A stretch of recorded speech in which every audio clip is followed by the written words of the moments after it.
فتح مکہ کا آخری پارٹ، یعنی کہ دوستوں ابھی تک آپ نے یہ جانا کہ یہودیوں نے پہلے تو شرط رکھی اور جب شکست پائی، یعنی کہ یہودی لوگ جب مسلمانوں سے ہارے تو انہوں نے شرط رکھی اور صلح کر لیا، لیکن جب وہ لوگ مکہ شریف واپس گئے تو ترنت ہی وہ لوگ پلٹ گئے اپنی شرط سے اور شرط کو ماننے سے انکار کر دیا۔ اور دوستوں شرط کیا تھی کہ صلح کی شرط یہ تھی کہ زمین یہودیوں کے قبضے میں رہے گی، البتہ پیداوار جو ہوگا آدھا حصہ اس کو مسلمانوں کو بھی ملے گا، لیکن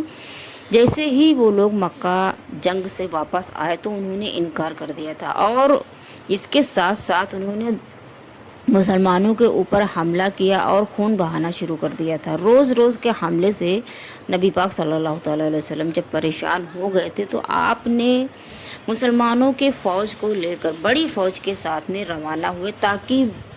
کعبے کو بت پرستی کی ناپاکی سے ہمیشہ ہمیشہ کے لیے پاک کر دیں۔ اس کے بعد میں دوستوں یہاں تک تھا کہ حضرت ابو سفیان رضی اللہ تعالیٰ عنہ مسلمان ہو گئے تھے۔ آخر اب چلیے شروع کرتے ہیں دوستوں کہ نبی پاک صلی اللہ تعالیٰ علیہ وسلم نے مسلمان کافروں سے کیا کہا تھا اور کیا ہوا تھا کافروں کے ساتھ میں۔ السلام علیکم دوستوں، فتح مکہ کا یہ لاسٹ پارٹ ہے جس میں آپ کو یہ پتہ چلے گا کہ نبی پاک صلی اللہ تعالیٰ علیہ وسلم نے کافروں کے ساتھ میں کیا سلوک کیا اور کس سے جنگ کی نبی پاک نے مکہ کو فتح کرنے کے لیے دوستوں۔ اور دوستوں آپ سے گزارش ہے کہ اگر آپ نئے ہیں ابھی تک آپ نے میرے چینل کو سبسکرائب نہیں کیا تو آپ میرے چینل کو سبسکرائب کر لیں تاکہ ایسے ہی ویڈیوز آگے بھی آپ کو ملتے رہیں۔ چلیے دوستوں آپ کو بتاتے ہیں کہ آخر حضور نبی کریم صلی اللہ تعالیٰ علیہ وسلم مسلمان فوجوں کے ساتھ مکے میں داخل ہوئے۔ کسی جگہ کافروں نے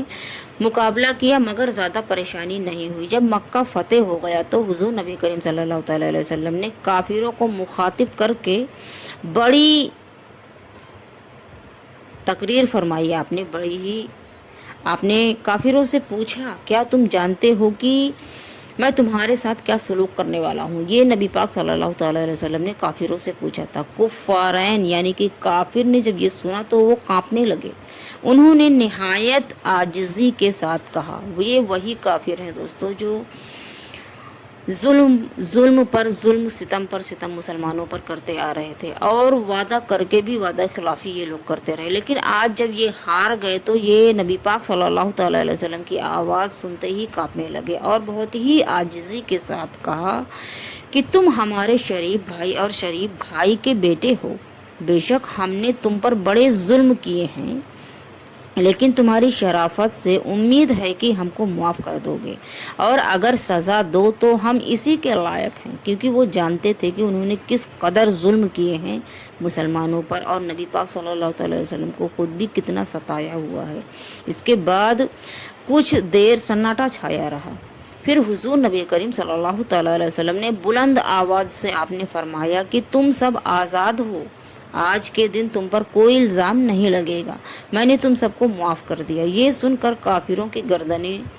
شرم سے جھک گئیں۔ کیوں نہ جھک جائیں، کیونکہ انہوں نے ہی کتنے ظلم کتنے ستم کیے ہیں مسلمانوں پر، کتنے وعدے کیے اور وعدہ خلافی بھی کی، اس کے باوجود کتنوں کو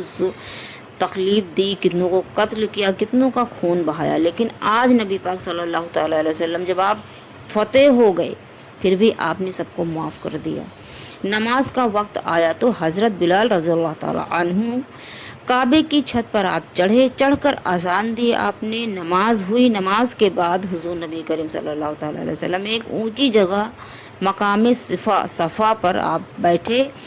تو لوگ فوج در فوج اسلام قبول کرنے کے لیے آنے لگے، یعنی کہ دوستوں کافروں کو سمجھ میں آ گیا کہ اللہ ایک ہے اور حق اسلام ہی ہے، اسلام سچا دین ہے، اسی لیے فوج در فوج لوگ اسلام کو قبول کرنے کے لیے نبی پاک صلی اللہ تعالیٰ علیہ وسلم کے پاس آنے لگے۔ حضور نبی کریم صلی اللہ تعالیٰ علیہ وسلم آپ 15 دن مکے میں رہ کر حنین تشریف لے گئے، جہاں بنو حوازن کے کافر مکہ پر حملہ کرنے کی تیاری کر رہے تھے۔ حضور نبی کریم صلی اللہ تعالیٰ علیہ وسلم نے انہیں بھی شکست دی، ان کو بھی ہرایا اور پھر طائف کا محاصرہ کر لیا۔ چند دن بعد اہل طائف نے رحم کی درخواست کی، کیونکہ یہ لوگ ہار چکے تھے تو انہوں نے بھی رحم کی درخواست کی، تو آپ معاشرہ اٹھا کر مدینہ منورہ تشریف لے گئے، یعنی کہ نبی پاک صلی اللہ تعالیٰ علیہ وسلم آپ مدینہ شریف تشریف لے آئے۔ مکے میں جو لوگ مسلمان ہوئے تھے ان کو اسلام کے مسائل سکھانے کے لیے حضور نبی کریم صلی اللہ تعالیٰ علیہ وسلم نے حضرت معاذ بن جبیل کو مقرر فرمایا تھا، کیونکہ مسلمان جب ہو گئے تھے تو ان لوگوں کو پتہ نہیں تھا کہ اسلام کے مسائل کیا ہیں، نماز